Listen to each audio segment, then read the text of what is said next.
dari Eden ke Cajamarca. Bab 3. Bentrokan di Cajamarca. Perpindahan populasi yang terbesar pada zaman modern adalah kolonisasi dunia baru oleh orang Eropa berikut penaklukan berkurangnya atau menghilangnya sebagian besar kelompok penduduk asli Amerika, orang Indian Amerika yang menyertai perpindahan itu. Seperti yang telah saya jelaskan pada bab 1, dunia baru mula-mula dikolonisasi sekitar atau sebelum tahun 11.000 sebelum Masehi melalui jalur Alaska, Selat Bering, dan Siberia. Sejumlah masyarakat pertanian yang kompleks kemudian muncul di Amerika jauh di selatan jalur akses tersebut dan berkembang dalam keadaan sepenuh-penuhnya terisolasi dari masyarakat kompleks yang bermunculan di dunia lama. Sesudah kolonisasi awal dari Asia itu, satu-satunya kontak yang terdokumentasi dengan baik antara dunia baru dan Asia melibatkan pemburu pengumpul yang hidup di kedua sisi Selat Bering ditambah pelayaran Trans-Pasifik yang diperkirakan pernah terjadi dan yang memperkenalkan ubi jalar dari Amerika Selatan ke Polinesia. Mengenai kontak antara penduduk dunia baru dan orang-orang dari Eropa, satu-satunya kontak dini melibatkan orang Viking yang mendiami tanah hijau dalam jumlah sangat kecil antara 986 Masehi dan sekitar 1500 Masehi. Namun kunjungan orang Viking itu tidak berdampak terhadap masyarakat penduduk asli Amerika. Dapat dikatakan bahwa benturan antara masyarakat dunia lama yang maju dan masyarakat dunia baru dimulai secara mendadak pada 1492 sebelum Masehi dengan ditemukannya pulau-pulau Karibia yang didiami banyak penduduk asli Amerika oleh Christophorus Columbus. Momen paling dramatis dalam hubungan orang Eropa dan penduduk asli Amerika selanjutnya adalah pertemuan pertama antara Kaisar Inca Atahualpa dan penaklukan asal Spanyol Francisco Pizarro di kota Cajamarca di dataran tinggi Peru pada 16 November 1532. Atahualpa adalah penguasa mutlak negara paling besar dan paling maju di dunia baru, sementara Pizarro mewakili Kaisar Roma Suci Carolus kelima yang juga dikenal sebagai Raja Carlos pertama dari Spanyol, memimpin negara paling berkuasa di Eropa. Pizarro yang sementara Pizarro mewakili Kaisar Roma Suci Carolus kelima juga dikenal sebagai Raja Carlos pertama dari Spanyol, memimpin negara paling berkuasa di Eropa. Pizarro yang memimpin 168 prajurit yang compang-camping berada di medan yang asing, tidak mengenal penduduk setempat, tidak berhubungan sama sekali dengan orang Spanyol terdekat 1000 mil ke utara di Panama, dan jauh di luar jangkauan bala tentara yang dapat mencapainya dengan cepat. Atahualpa berada di tengah kekaisarannya sendiri dengan jutaan abdi, dikelilingi oleh pasukan berkekuatan 80.000 prajurit yang baru saja menang perang melawan suku Indian lain. Meskipun demikian, Pizarro menangkap Atahualpa hanya beberapa menit setelah kedua pemimpin itu bertatapan untuk pertama kali. Pizarro lalu menyandera tawanannya selama 8 bulan sambil meraih tebusan terbesar sepanjang sejarah dengan imbalan janji untuk membebaskannya. Setelah tebusan itu, emas dalam jumlah yang cukup untuk mengisi ruangan berukuran 22 kaki kali 17 kaki setinggi 8 kaki 6,7 meter kali 5,2 meter kali 2,4 meter. Diserahkan Pizarro melanggar janjinya dan membunuh Atahualpa. Penangkapan Atahualpa sangat menentukan dalam penaklukan kekaisaran Inca oleh orang Eropa. Meskipun orang Spanyol pada akhirnya pasti akan meraih kemenangan berkat persenjataan yang unggul, penangkapan itu membuat proses penaklukan menjadi lebih cepat dan jauh lebih mudah. Atahualpa dipuja oleh orang Inca sebagai dewa matahari dan dia berkuasa penuh atas para abdinya yang menaati setiap perintah yang diberikan. Bahkan ketika Atahualpa menjadi tawanan, bulan-bulan sebelum kematiannya memberi kesempatan kepada Pizarro untuk mengutus 1000 penjelajah dengan aman ke bagian-bagian lain kekaisaran dan untuk memanggil bala bantuan dari Panama. Ketika pertempuran akhirnya pecah di antara orang Spanyol dan orang Inca sesudah pembunuhan Atahualpa, kekuatan pasukan Spanyol sudah lebih besar. Tertawanya Atahualpa menarik perhatian kita secara khusus karena menandai saat yang menentukan pada benturan dalam sejarah modern. Tetapi peristiwa itu juga menarik secara lebih umum karena faktor-faktor yang berakibat penangkapan Atahualpa oleh Pizarro pada dasarnya sama dengan faktor-faktor yang menentukan hasil banyak benturan serupa di antara para kolonis dan penduduk asli di tempat lain di dunia modern. Dengan demikian, penangkapan Atahualpa merupakan jendela yang lebar untuk memandang sejarah dunia. Peristiwa yang terjadi pada hari itu di Cajamarca diketahui dengan baik karena dicatat oleh banyak orang Spanyol yang terlibat di dalamnya. Untuk memperoleh kesan mengenai kejadian tersebut, mari kita menelusurinya kembali berdasarkan cuplikan laporan saksi mata yang disusun oleh 6 rekan Pizarro, termasuk saudara-saudaranya Hernando dan Pedro. Kehati-hatian, keberanian, disiplin militer, jerih payah, pelayaran penuh bahaya, dan pertempuran orang Spanyol, pengikut kaisar yang paling tak terkalahkan dari kekaisaran Katolik Roma, Raja dan Tuhan kami, akan membawa kegembiraan bagi mereka yang beriman dan ketakutan bagi orang kafir. Karena alasan itu dan demi kemuliaan Allah Tuhan kita, dan untuk mengabdi kepada Sri Baginda Kaisar Katolik, terasa pantas bagi saya untuk menulis catatan ini dan mengirimkannya kepada Sri Baginda agar semua orang menjadi tahu mengenai apa yang disampaikan. Ini demi kemuliaan Allah, sebab mereka menaklukkan dan membawa kepada iman Katolik kita yang suci kepada begitu banyak orang kafir berkat bimbingannya yang suci. Ini demi kehormatan kaisar kita, karena berkat kejayaan dan keberuntungannya peristiwa ini terjadi pada masanya. Mereka yang beriman akan bergembira bahwa pertempuran seperti ini dimenangkan, provinsi seperti ini ditemukan dan ditaklukkan, kekayaan seperti ini dibawa pulang untuk Sri Baginda dan mereka sendiri, dan bahwa ketakutan seperti ini ditebar di antara orang kafir. Kekaguman seperti ini dicetuskan dalam segenap umat manusia.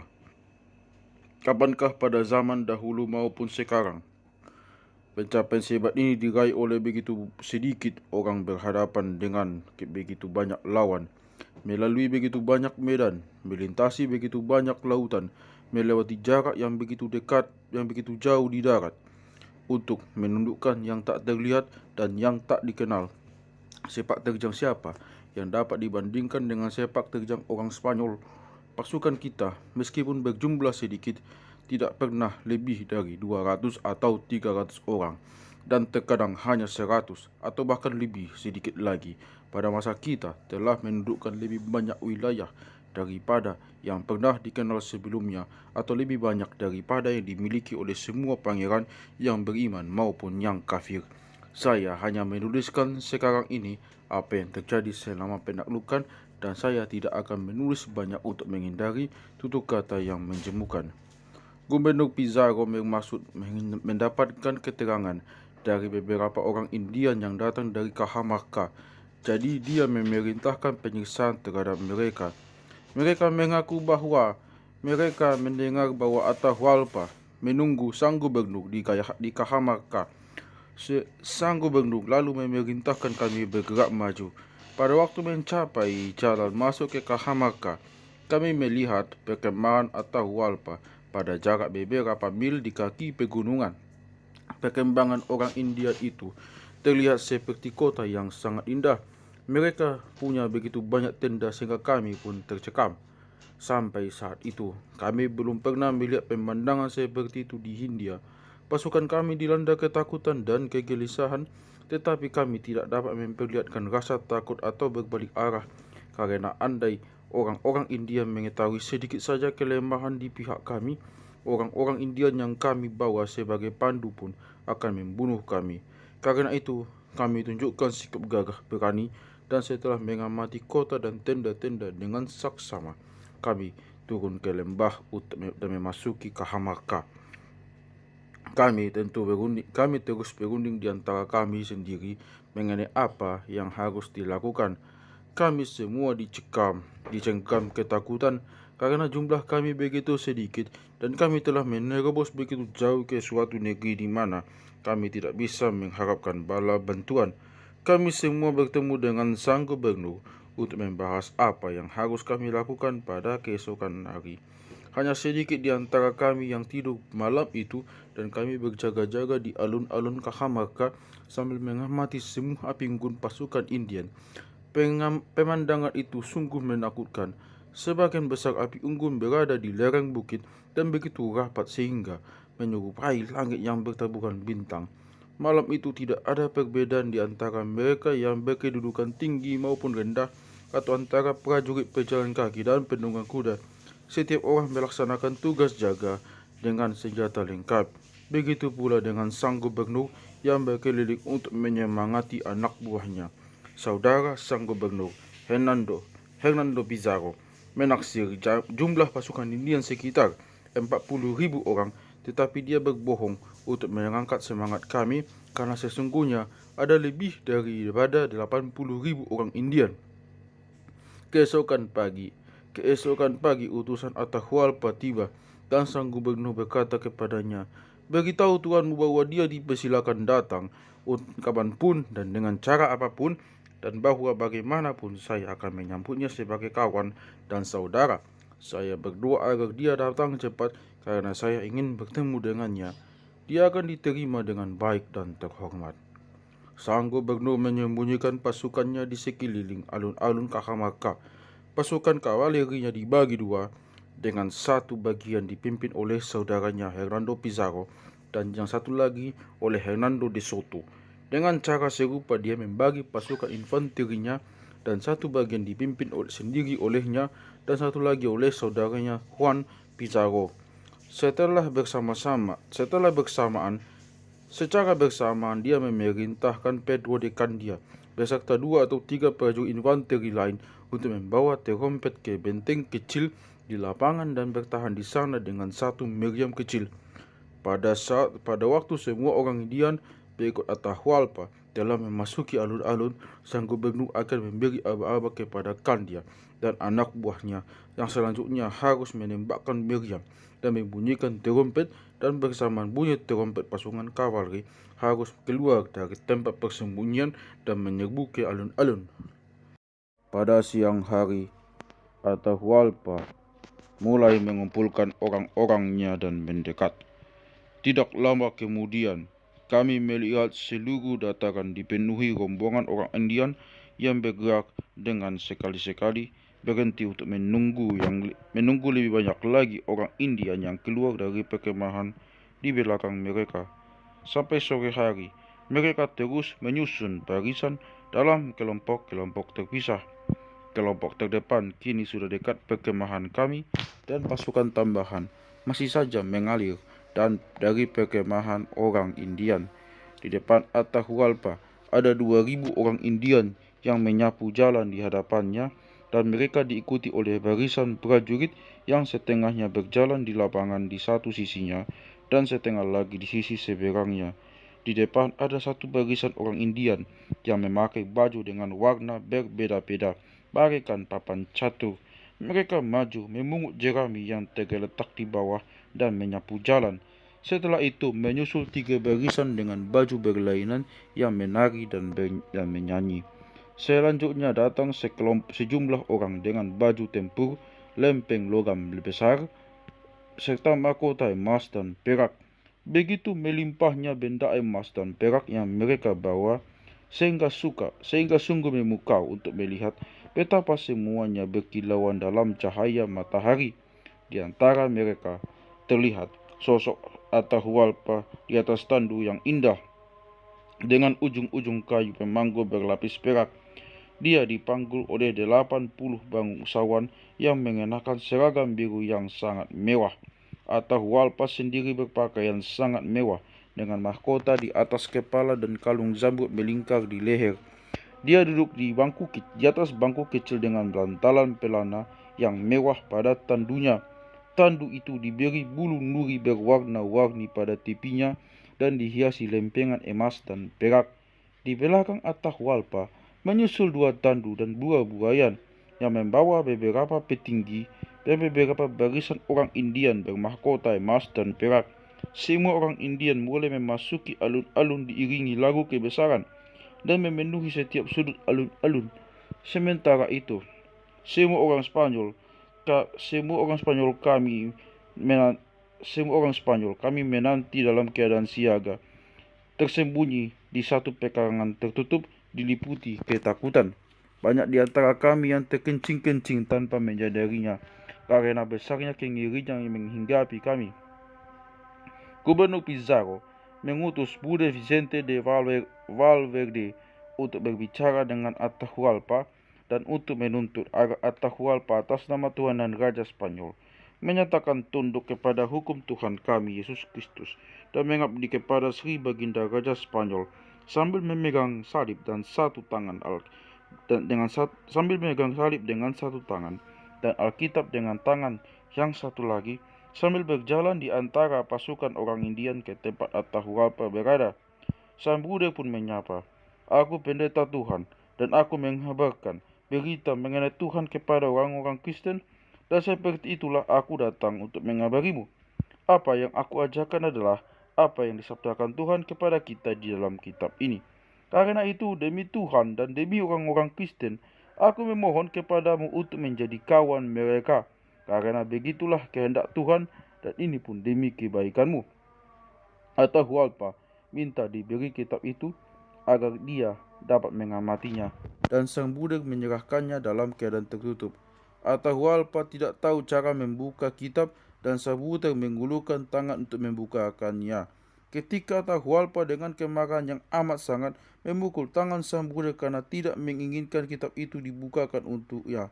Kemudian dia membukanya sendiri, dan tanpa merasa takjub melihat huruf dan kertas di hadapannya, melemparkannya 5 atau 6 langkah ke depan dengan wajah merah padam. Sang budak kembali kepada Pizarro dan berseru, Keluarlah, wahai orang Kristen, seranglah anjing-anjing musuh ini yang menolak berita mengenai Tuhan. Orang zalim ini mencampakkan kitab suciku. Tidakkah kalian melihat apa yang terjadi? Untuk apa tetap sopan dan menunduk di hadapan anjing yang congkak ini? Kalau tempat ini penuh orang Indian, hukumlah dia. Aku menyatakan kalian tak berdosa bila melakukannya. Sang gubernur lalu memberi aba-aba kepada Candia yang mulai menembakkan meriam.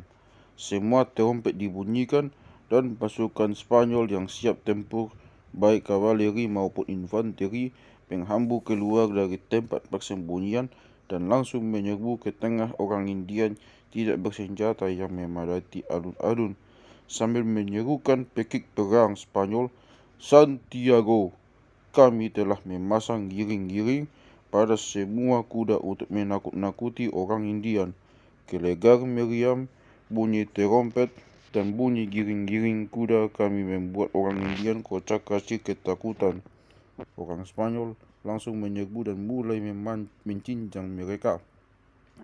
Orang Indian begitu ngeri sampai berebut menyelamatkan diri, bertumpang tindih dan saling menghimpit karena mereka tidak bersenjata.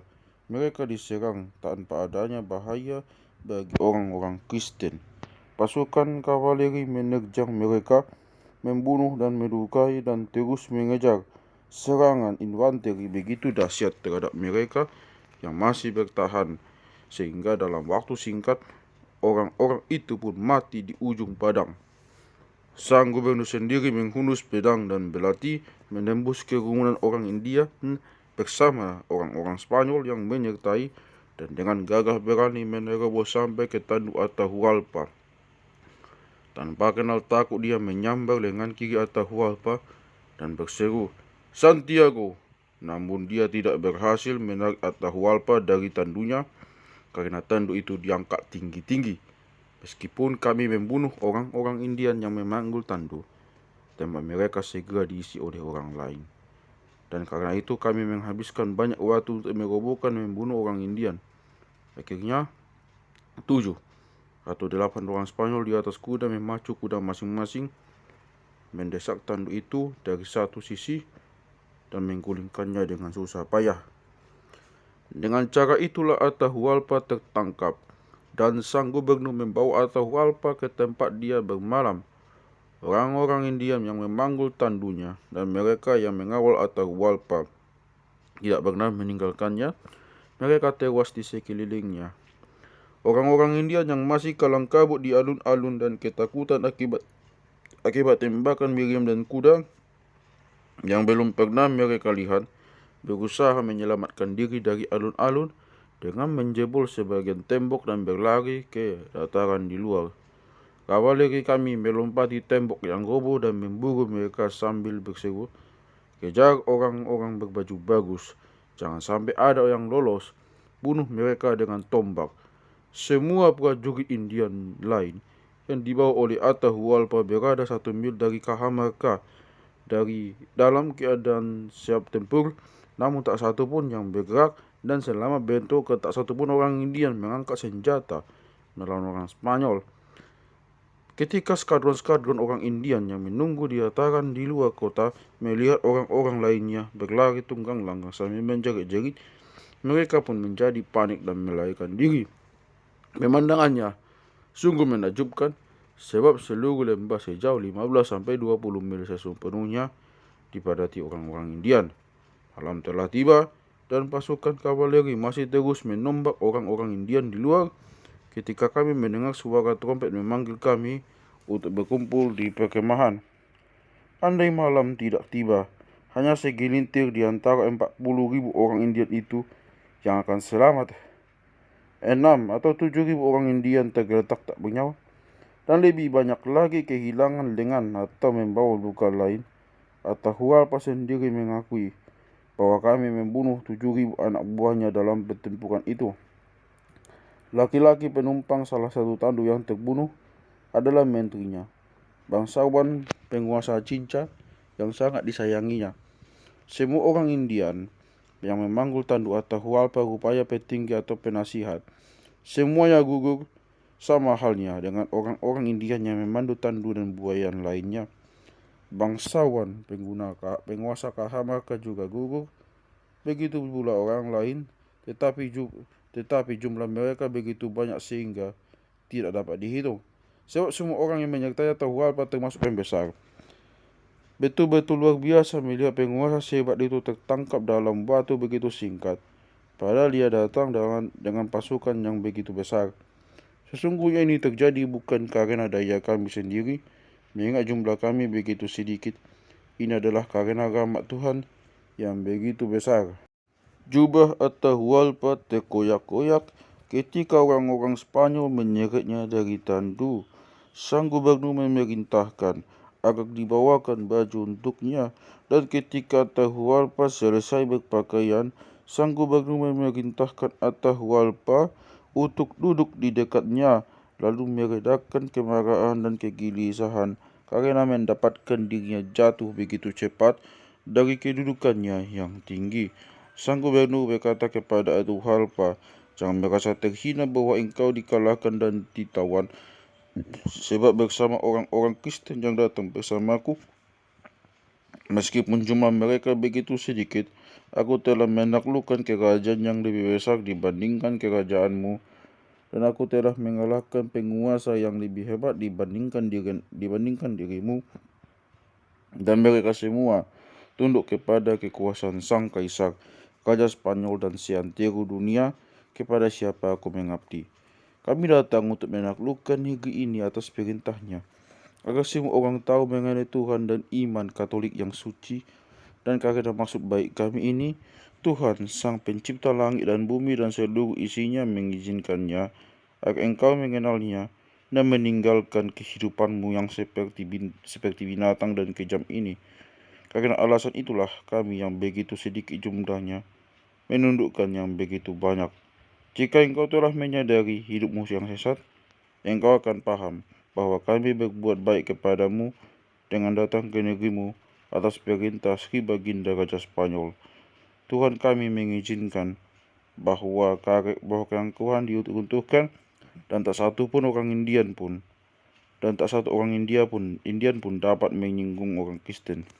Marilah kita sekarang melacak rantai sebab akibat pada konfrontasi yang luar biasa tersebut, dimulai dengan peristiwa yang telah terjadi ketika Pizarro dan Atahualpa bertemu di Cajamarca. Mengapa Pizarro yang menangkap Atahualpa dan membunuh begitu banyak pengikutnya, dan bukan sebaliknya pasukan Atahualpa yang jauh lebih besar yang menangkap dan membunuh Pizarro? Bagaimanapun, Pizarro harus punya 62 prajurit berkuda, ditambah 106 prajurit infanteri, sementara Atahualpa membawahi pasukan berkekuatan 80.000 orang. Mengenai kejadian yang mendahului pertemuan mereka, bagaimana Atahualpa sampai berada di Cajamarca, bagaimana Pizarro bisa berada di sana untuk menangkapnya, dan bukan sebaliknya Atahualpa yang datang ke Spanyol untuk menangkap Raja Carlos pertama. Mengapa Atahualpa sampai masuk ke dalam perangkat yang, jika dilihat dalam kilas balik, seharusnya dapat terbaca dengan mudah?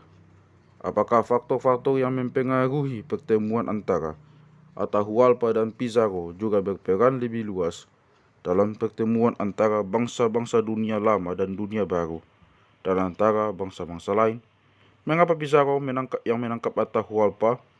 Kelebihan Pizarro di bidang militer terletak pada bidang baja dan persenjataan lain, zirah, baja, belil, dan kuda yang dimiliki orang Spanyol.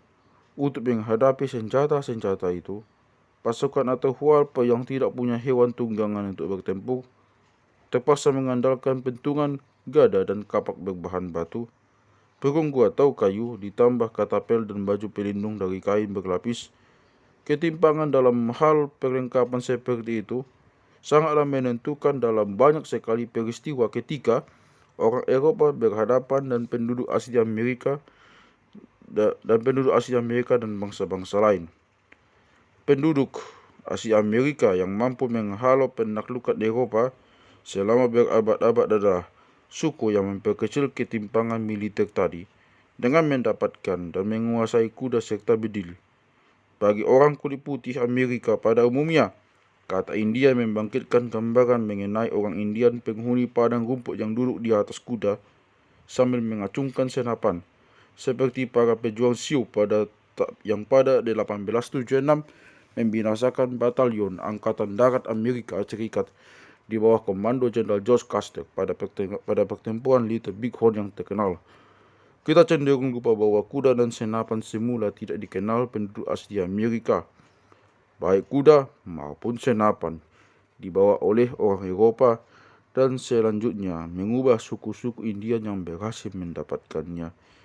Dengan menguasai kuda dan senapan, suku Indian penghuni padang rumput Amerika Utara, suku Araucania di Chile Selatan, dan suku Indian penghuni Pampa di Argentina mampu bertahan lebih lama terhadap serbuan orang kulit putih daripada semua suku asli Amerika lainnya, dan baru takluk setelah pemerintah orang kulit putih melancarkan operasi tentara besar-besaran pada 1870-an dan 1880-an.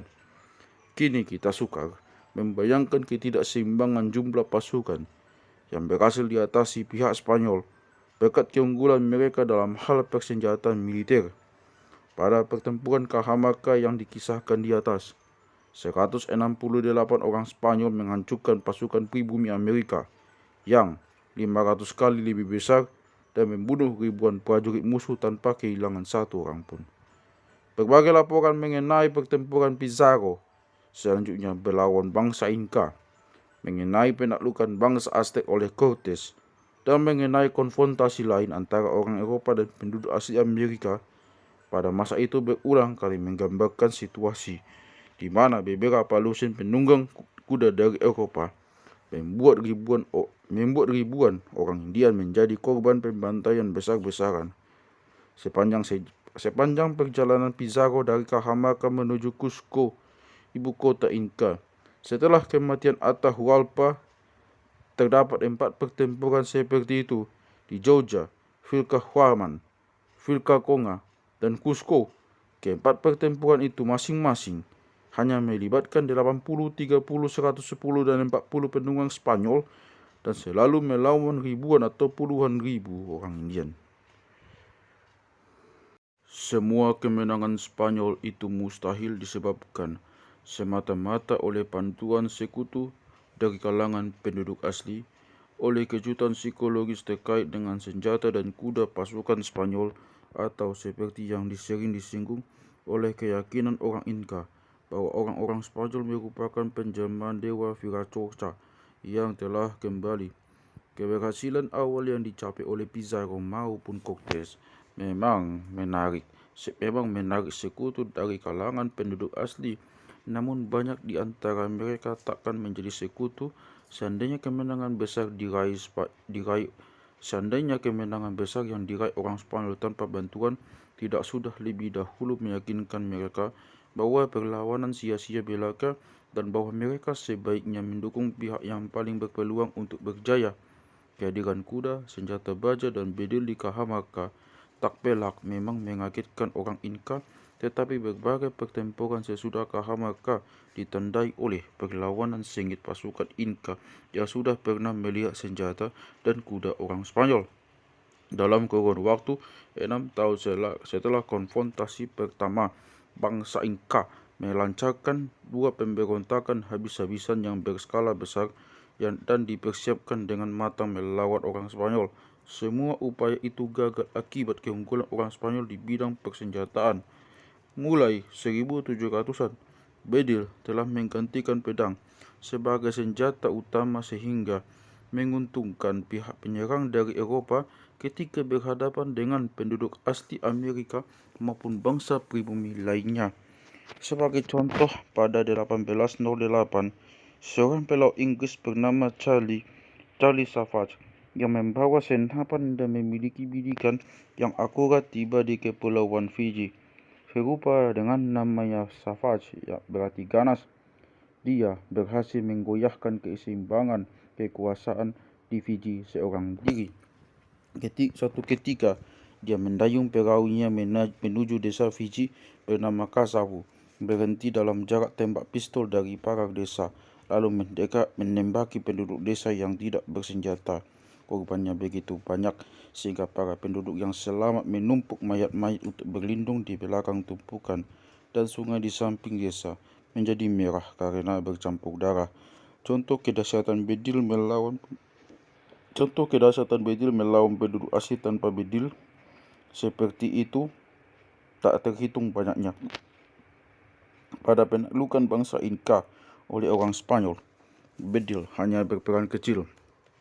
Bedil pada masa itu yang dikenal sebagai harquebus atau senapan lantak sukar diisi dan ditembakkan, dan Pizarro hanya membawa selusin saja. Senapan-senapan itu memang menimbulkan dampak psikologis yang besar ketika berhasil ditembakkan. Yang jauh lebih penting adalah pedang, tombak, dan belati baja milik orang Spanyol, senjata-senjata kuat dan tajam yang membantai orang-orang Indian yang hanya mengenakan baju pelindung tipis. Sebaliknya, pentungan orang Indian meskipun mampu menghantam dan melukai orang Spanyol beserta kuda mereka jarang berhasil menewaskan lawan. Baju tempur orang Spanyol yang terbuat dari baja atau jalinan rantai dan terutama helm mereka yang juga terbuat dari baja pada umumnya memberikan perlindungan yang cukup terhadap pentungan sehingga baja pelindung orang Indian yang terbuat dari kain berlapis sama sekali tidak mampu menghalau senjata baja. Keuntungan luar biasa yang diperoleh orang Spanyol berkat kuda tampak mencolok dalam laporan para saksi mata. Penunggang kuda dapat dengan mudah mengejar pengintai Indian sebelum dia sempat memperingatkan pasukan Indian yang berada di belakangnya, serta memburu dan membunuh setiap orang Indian yang berjalan kaki. Rasa kaget akibat serangan kuda, kelincahan kuda, kecepatan serangan kuda, serta kedudukan yang tinggi dan terlindung di atas kuda menyebabkan prajurit infanteri nyaris tak berdaya menghadapi pasukan prajurit berkuda di medan terbuka. Tampak pasukan berkuda tidak terbatas pada rasa ngiri yang ditimbulkan dalam diri prajurit yang untuk pertama kali berhadapan dengan pasukan berkuda. Ketika pemberontakan besar bangsa Inka berlangsung pada 1536, orang Inka telah mengetahui cara terbaik untuk menghadapi kavaleri, yaitu dengan menjebak dan membinasakan para penunggang kuda Spanyol di ngarai yang sempit.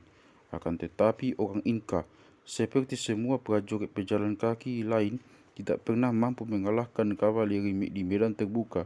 Saat Kizo Yupanqui, jenderal terbaik Kaisar Inka Manco, yang menggantikan Atahualpa, mengepung orang Spanyol di Lima pada 1536 dan berusaha merebut kota itu, dua skadron kavaleri Spanyol menyerbu pasukan Indian yang jauh lebih besar di medan datar, membunuh Kizo dan semua komandannya pada serangan pertama dan membuat pasukannya kocak kacir. Serbuan kavaleri serupa menggulung pasukan terbaik Kaisar Manco sendiri ketika dia menggabung pihak Spanyol di Cusco. Berubahnya cara berperang karena kuda dimulai dengan domestikasi kuda sekitar 4000 sebelum Masehi di padang stepa di sebelah utara Laut Hitam. Orang yang memiliki kuda dapat menempuh jarak yang lebih jauh dibandingkan jika berjalan kaki, melancarkan serangan mendadak, dan melarikan diri sebelum musuh sempat mengerahkan pasukan yang lebih besar. Peran kuda di Cajamarca dengan demikian merupakan contoh suatu senjata militer yang tetap ampuh selama 6000 tahun sampai awal abad ke-20 dan pada gilirannya digunakan di semua benua. Baru pada Perang Dunia Pertama, dominasi militer pasukan kavaleri berakhir. Jika kita mempertimbangkan keuntungan yang diperoleh orang Spanyol dari kuda, senjata baja dan zirah melawan prajurit infanteri tanpa logam, maka tidak mengherankan bahwa orang Spanyol terus-menerus memenangi pertempuran melawan musuh yang berjumlah jauh lebih besar. Bagaimana Atahualpa sampai berada di Cajamarca? Atahualpa dan pasukannya berada di Cajamarca karena mereka baru saja memenangi pertempuran menentukan.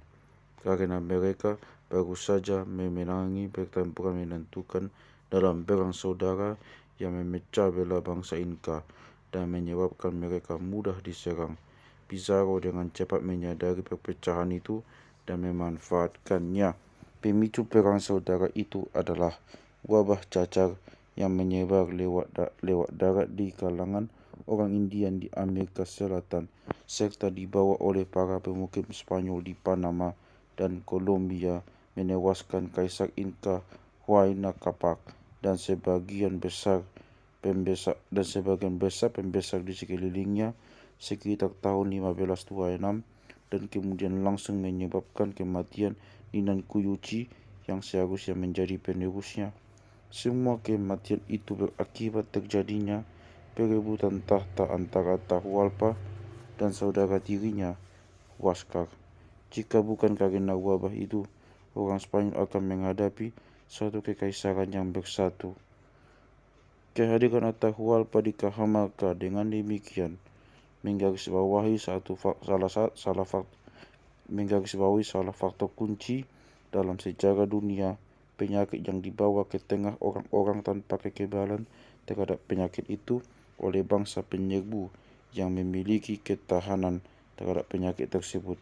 Cacar, campak, flu, tifus, campak bubonik, dan penyakit-penyakit infeksi lainnya di Eropa memiliki peran menentukan dalam penaklukan oleh orang Eropa, yaitu dengan memakan banyak korban di antara bangsa-bangsa di benua lain. Sebagai contoh, suatu wabah cacar melulu lantakkan bangsa Aztec setelah gagalnya serangan pertama orang Spanyol pada 1520 dan menewaskan Cuitlahuac, kaisar Aztec yang sempat menggantikan Montezuma untuk waktu yang singkat. Di seluruh benua Amerika, penyakit yang dibawa oleh orang Eropa menyebar dari suku ke suku, mendahului kedatangan orang Eropa sendiri, dan korbannya berjumlah 95% populasi pribumi Amerika pada masa pra Columbus.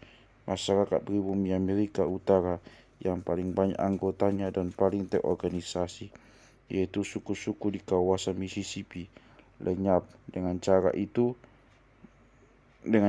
antara 1492 dan akhir 1600-an, bahkan sebelum orang Eropa membangun pemukiman pertama mereka di tepi sungai Mississippi. Suatu wabah cacar pada 1712 merupakan peristiwa tunggal terbesar dalam pemusnahan bangsa San penduduk asli Afrika Selatan oleh para pemukim Eropa. Tidak lama setelah didirikannya pemukiman Inggris di Sydney pada tahun 1788, wabah pertama dari serangkaian wabah yang membinasakan sebagian besar bangsa aborigin Australia pun terjadi. Suatu contoh yang terdokumentasi dengan baik dari pulau-pulau Pasifik adalah yang melanda Fiji pada tahun 1806. Wabah itu dibawa oleh segelintir pelaut Eropa yang berhasil mencapai darat, menyusul karamnya kapal Argo. Wabah serupa menandai sejarah Tonga, Hawaii, dan kepulauan Pasifik lainnya. Saya tidak bermaksud mengatakan bahwa peran penyakit dalam sejarah hanyalah membuka jalan bagi ekspansi Eropa.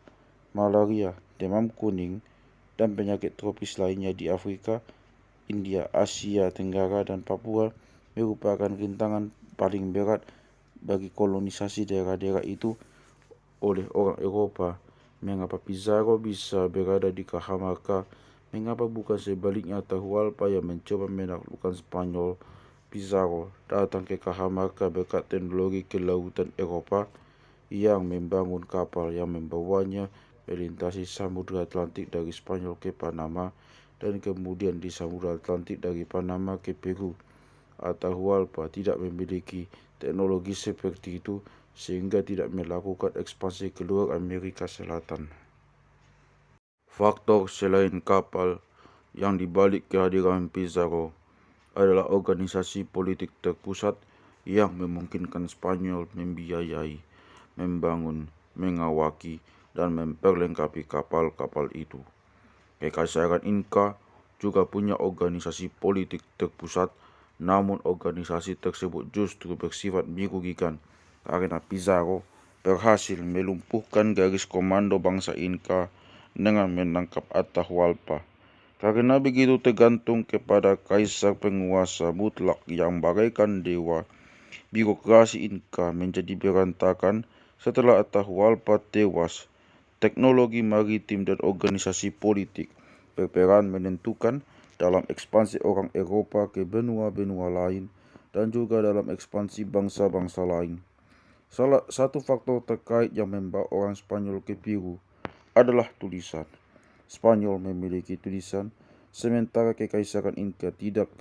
Informasi dapat disebarkan jauh lebih luas, lebih akurat, dan lebih rinci secara tertulis dibandingkan dari mulut ke mulut. Informasi seperti itu yang kembali ke Spanyol dari pelayaran Columbus dan dari penaklukan Meksiko oleh Cortes menyebabkan orang Spanyol berbondong-bondong menuju ke dunia baru. surat, dan pamflet memberikan motivasi dan petunjuk arah yang diperlukan.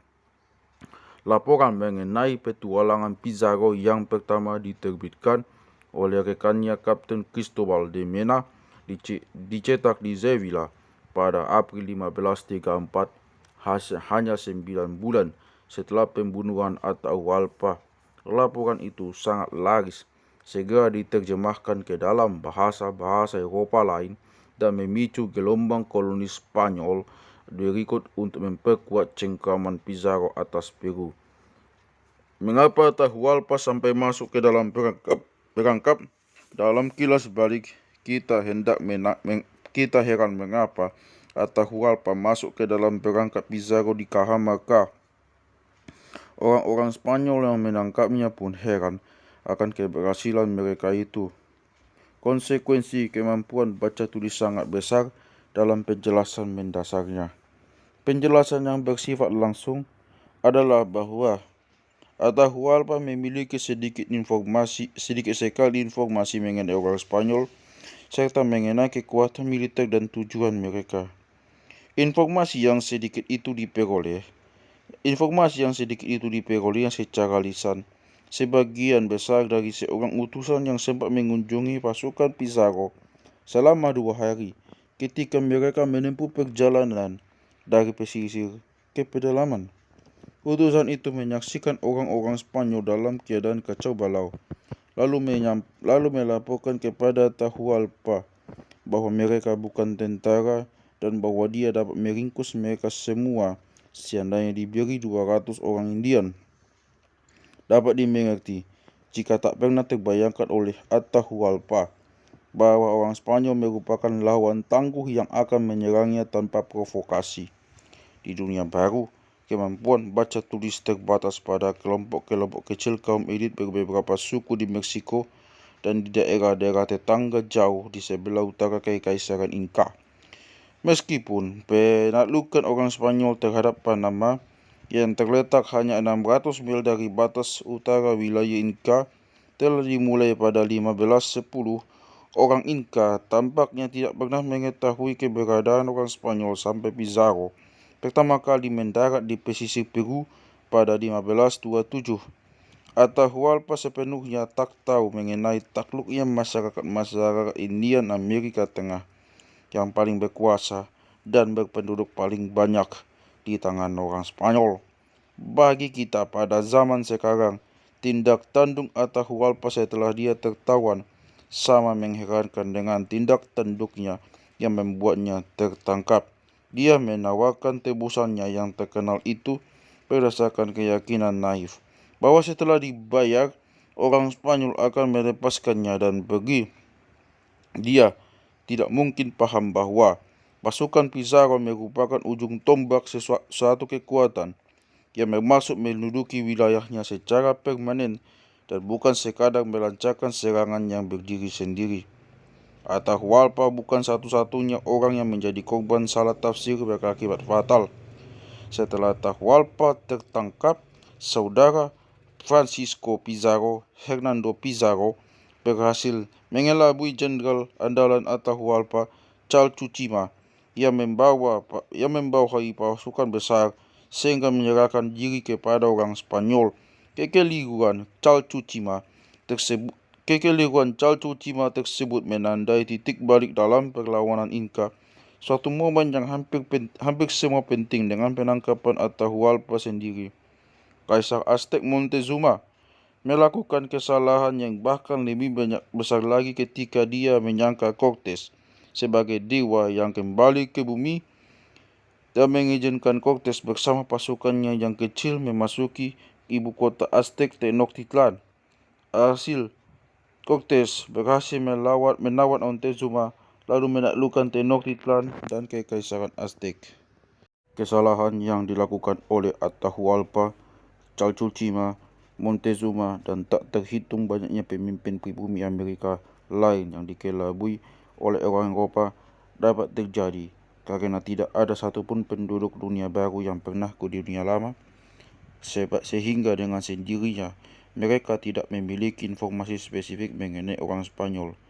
Meskipun demikian, kita sulit menghindari kesimpulan bahwa Atahualpa sesungguhnya lebih curiga kalau saja masyarakatnya sempat mengalami perilaku manusia yang lebih beragam. Pizarro pun tiba di Cajamarca tanpa diinformasi mengenai bangsa Inca, selain apa yang diketahuinya dari interogasi terhadap orang Inca yang ditemuinya pada 1527 dan 1531. Namun, walaupun Pizarro sendiri buta huruf, dia berasal dari masyarakat yang memiliki budaya baca tulis. Dari buku-buku orang Spanyol tahu tentang banyak peradaban sezaman yang berbeda jauh dari Eropa dan juga tentang sejarah Eropa selama ribuan tahun. Pizarro secara eksplisit menyiapkan jebakannya untuk Atahualpa berdasarkan strategi Cortes yang berhasil. Singkat kata, berkat kemampuan baca tulis, orang Spanyol dapat mewarisi kumpulan pengetahuan yang luas mengenai perilaku manusia dan sejarah. Sebaliknya, Atahualpa bukan saja tidak punya gambaran apapun tentang orang Spanyol maupun pengalaman pribadi terkait dengan penyerangan lain dari sebelah lautan, dia juga belum pernah mendengar atau membaca tentang ancaman serupa terhadap siapapun, dimanapun, dan kapanpun sepanjang sejarah. Kekayaan pengalaman itulah yang mendorong Pizarro untuk menjebak lawannya, dan Atahualpa pun masuk ke dalam perangkap itu. Jadi penangkapan Atahualpa oleh Pizarro merupakan gambaran rangkaian faktor langsung yang berakibat penjajahan dunia baru oleh orang Eropa, dan bukan sebaliknya Eropa dijajah oleh penduduk asli Amerika. Alasan langsung bagi keberhasilan Pizarro mencakup teknologi militer berbasis bedil, senjata baja dan kuda, penyakit infeksi yang endemik di Eurasia, teknologi maritim Eropa, organisasi politik terpusat yang terdapat pada negara-negara Eropa, dan tulisan. Judul buku ini merujuk kepada faktor-faktor langsung tersebut yang juga memungkinkan orang Eropa modern untuk menaklukkan bangsa-bangsa di benua lain. Jauh sebelum siapapun mulai memproduksi bedil dan baja, faktor-faktor serupa juga mendorong ekspansi bangsa-bangsa non-Eropa seperti yang akan kita lihat pada bab-bab selanjutnya. Tetapi kita masih menghadapi pertanyaan mendasar. Mengapa semua keuntungan langsung itu lebih banyak berada di pihak Eropa daripada di pihak dunia baru? Mengapa bukan bangsa Inca yang menciptakan bedil dan pedang baja, menunggangi hewan segarang kuda, membawa penyakit yang tak dapat dilawan oleh kekebalan tubuh orang Eropa, mengembangkan kapal yang mampu mengarungi samudera serta organisasi politik yang maju, dan memanfaatkan pengalaman yang terkandung dalam sejarah tertulis selama ribuan tahun? Semua hal di atas bukan lagi sebab akibat langsung seperti yang dibahas dalam bab ini, melainkan merupakan sebab akibat mendasar yang akan mengisi dua bagian berikut buku ini.